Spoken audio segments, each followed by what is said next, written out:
welcome back to Keeping Up With MDN. Today we are joined with the one and only Tyler Swann, our team lead at Monash Deep Neuron. Thanks for joining us today, Tyler. I guess I'll introduce a bit about you and then I'll hand it over. But Tyler is studying computer science and software engineering at Monash in his third year. And yeah, our team lead since 2023. So I'll pass it over to you. Do you want to just tell us a bit about yourself, your general journey to where you are now as team lead, and sort of how this has sort of happened for you? Sure. So yes, I am studying software and computer science. I am in my third year currently, just started.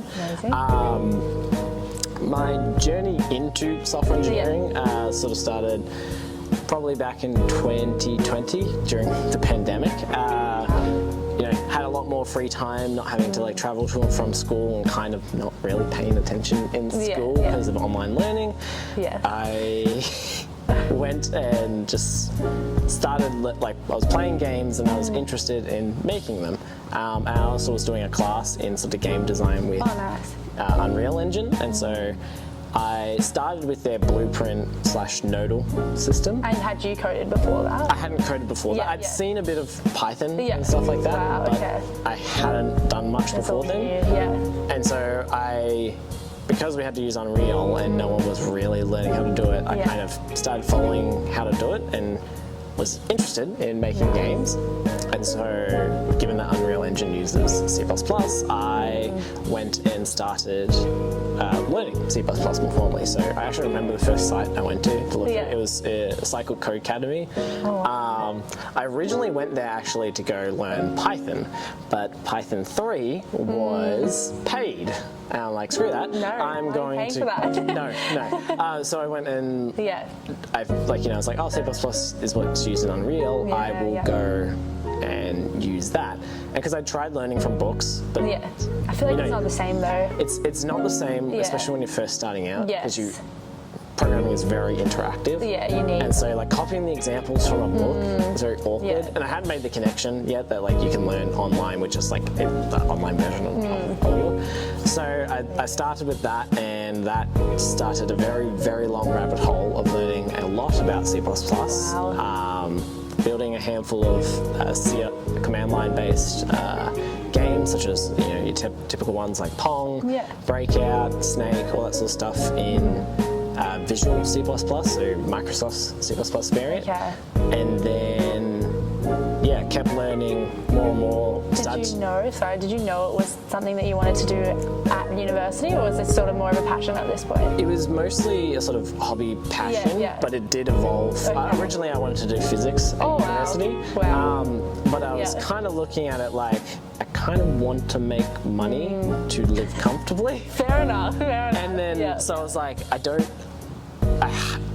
didn't research, but didn't really see like where I would be making money in physics, and enjoying myself. And this was this new thing that I was starting to enjoy. I'm like, I can see myself learning this for a job. And so I kept looking into it more and more, kept learning more and more about C++. I started following some podcasts and stuff like that. One that I listened to quite regularly is called Algorithms and Data Structures Make Programs, or ADSP. They were two C++ people that work at NVIDIA, and so they had quite a bit of insight, and I just kept learning more and more, and this was still before university. You have your car, and most cars are hooked up with stuff to connect to your phone, listen to music, so a podcast was a great way to start being more into the, I guess, social aspect, or the more communal aspect of learning about these things and like how people think in these communities. I guess going from that versus like your studies at engineering, how have you found the difference in terms of formal learning it formal, like in classes, versus your sort of, as you said, like your passion and sort of your hobby? Have you found that it's altered the way you look at coding and view coding? Definitely, it's sort of more exposed to the academic and corporate style of programming, where it's much more restricted and less, exploring every rabbit hole you come across. Yes. While I had done a lot of C++ programming before coming to uni, it was kind of good to go back and like sort of fill in any holes that I had, doing it in sort of higher level languages, you know, doing fit 1045. You start from beginner and but it also makes like doing my studies a little easier because it wasn't the first time I was seeing these concepts. So handy. As someone who started having no coding experience, I feel as though any background in coding would be so useful. So it was it definitely it made me see the difference in sort of more the hobbyist to open source and sort of self-driven developer or self-taught developer style versus purely like going through academic channels. And I think doing both is what makes someone in the end a better developer, because they've shown exploration in self-interest in this, or shown interest to pursue certain ideas in their own time, as opposed to just following a course. But the course also, like following a course, gives you a bit more structure to sort of, you know, understand that other people will impose requirements on what a project needs and whatnot, which is very useful if you want to be in an actual, in the industry, as opposed to just hobbyist sort of style. And I guess, like, obviously there's a big overlap between your university degree and your work on Deep Neuron, and you've been on it for a while now, but currently in the position of team lead. Yes. Big role, big responsibility. How would you say you're finding juggling? We've got a lot of branches on Deep Neuron. How would you say the role and the challenges that you face in terms of connecting the branches and ensuring everyone's sort of, you know, connected as a team as well?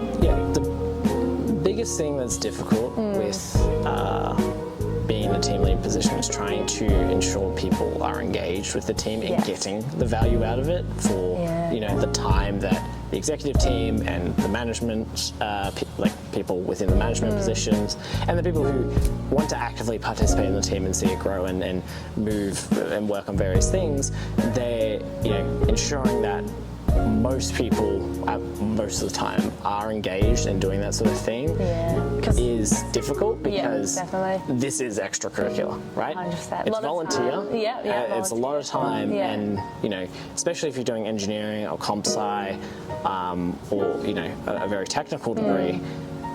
They're not just only very hard to complete, but there are a lot of like hands-on or in-person, or it's contact hours. Contact hours. A lot of contact hours. Right, so it's, you know, you're spending a lot of time, you know, you might have to travel to uni, so you take out time doing that. You're at uni, you're at your classes, and, you know, some people are coming in not really knowing where they're going to end up, because it's their first exposure to it. It's like, oh yeah, I want to do stuff with AI, or I want to learn about data visualization, stuff like that. And the pathway they've chosen is university, but they don't really know what that pathway entails. And so the workload involved in that, alongside doing a team, which is like working a part-time job, not being paid for it, because we are all volunteers, it's difficult to ensure that people are getting their value for why they signed up and continue wanting to be a part of the team. And for you, at least, like you joining the team, was it back in 2021? 2022.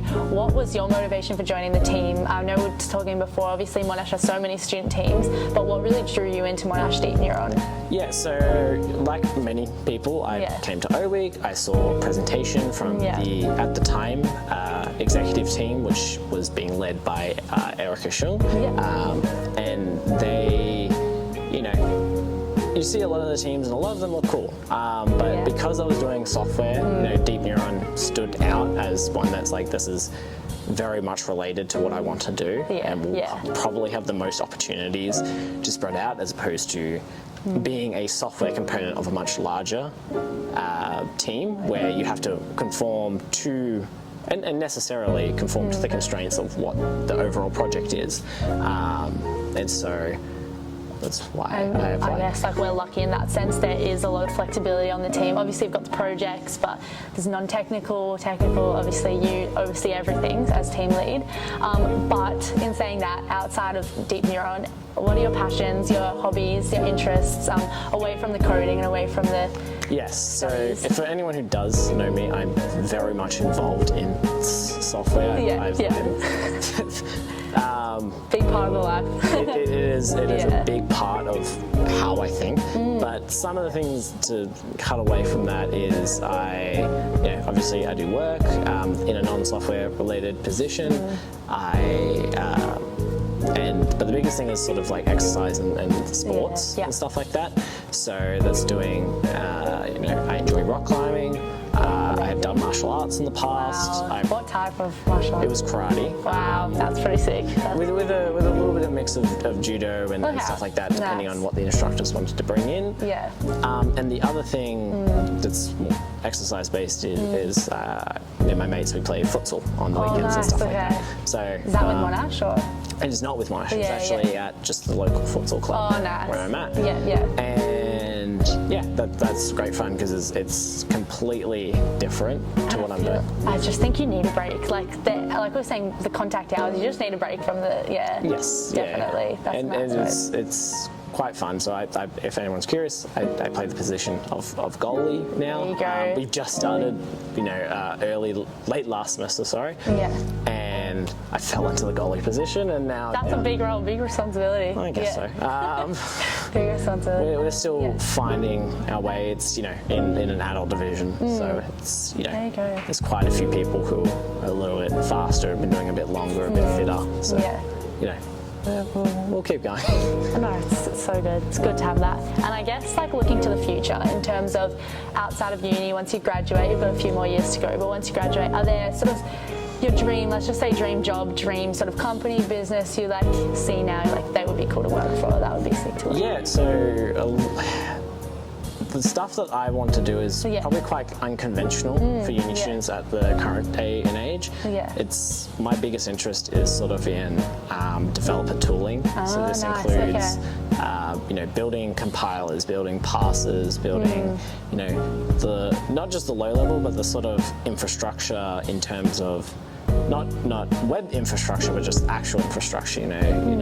Working on things like the GNU project, working on LLVM. I've tried looking into doing it in my own time, but it's a bit of an effort to pass through their bug list and stuff like that, to put your foot in the door. Wow. But that's the sort of thing that I want to work towards. So the sort of companies that do that sort of thing are typically your bigger companies. So it's like your Apple, Google, IBM, Microsoft, because a lot of their tooling or a lot of their software is built on top of this infrastructure. And they often have forks of it. So if you've ever compiled something with for C or whatever on a Mac, you know that you need to install Clang. So that Clang is actually a fork of the original Clang project, designed specifically for Apple. It's actually what their entire Objective-C and Swift toolchain is built on top of, or rather LLVM. So working on those sorts of those sorts of things and helping contribute to the sort of open source upstreams, but also specializing it for companies. Another one is Jane Street does a lot of open source work in the OCaml space, and so they've built a lot of stuff there because they use OCaml for their own stuff and have sort of contributed to their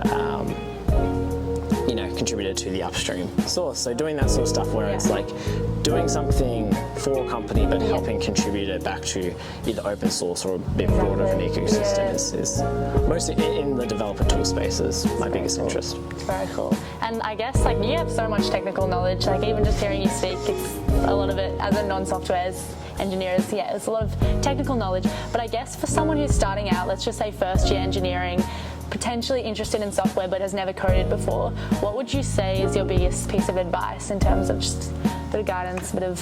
So it really depends on what your objective is. If you're kind of just feeling the terrain, learning... You got to start by learning a programming language. This is how you communicate with a machine to tell it what you want it to do. If you're kind of feeling your way, most people will direct you to Python as a language, and that's not bad advice. But if you're really interested in software and actually seeing how a computer works, my suggestion would be more so go towards C. A lot of people will say it's harder or it's unsafer, and they're right. But I wouldn't say it's harder, but it is unsafe. What would you say the main difference between? Well, Python is compiled down to machine code, so it runs directly on your hardware. It takes a bit to set up the tooling for it, whereas Python is this other program that interprets and runs the script for you. So it's a little bit easier to set up, but going beyond basic scripting in Python, which may be all you need to do if you're doing a non-software based role and you just need some computational assistance in your role, such as data visualization, Python's the right tool. But you know, Python, in my view, is sort of, it's either the complete right tool you should be using, or it's the absolute worst thing you could be using. There's very little in between. But if you want to learn a more foundational model of how a computer works, going for a language like C, I think even the C language has less keywords than Python, which is no metric like to actually measure complexity, but in general the stuff you build in C is a lot simpler, but you'll be able to contextualize it a lot easier. And no matter what you learn in C, you can take it to any other language. Right, well that's good. You've got the application there. That's kind of answered my last question. I was going to say, what is your favourite coding language? My favourite question to ask people. I'm guessing it's C? It's not actually C. It's sort of tied at the moment. So I know mostly C++, so I don't know if it's my favourite because of familiarity. Yes, I feel like that. But the other one that I'm really looking into more, and I have a feeling might become my favourite programming language, is one I mentioned a little bit before, which is called OCaml. Okay, there you go. And so it has a lot of interesting stuff about it, and I would recommend people have a look at OCaml or the functional style languages to sort of, if you're in the software space, to get a different perspective on just how to think, even if you go back to writing regular old Python. Well, thank you so much, Tyler. I think we're going to wrap it up there, but thank you for joining us. Obviously, there's a lot to cover. We could keep chatting. But thank you for joining us for another episode. And I'm sure you'll see Tyler around a lot more. So. You'll see me everywhere. I'm always here. I basically live here. Thanks, everyone. See you. See ya.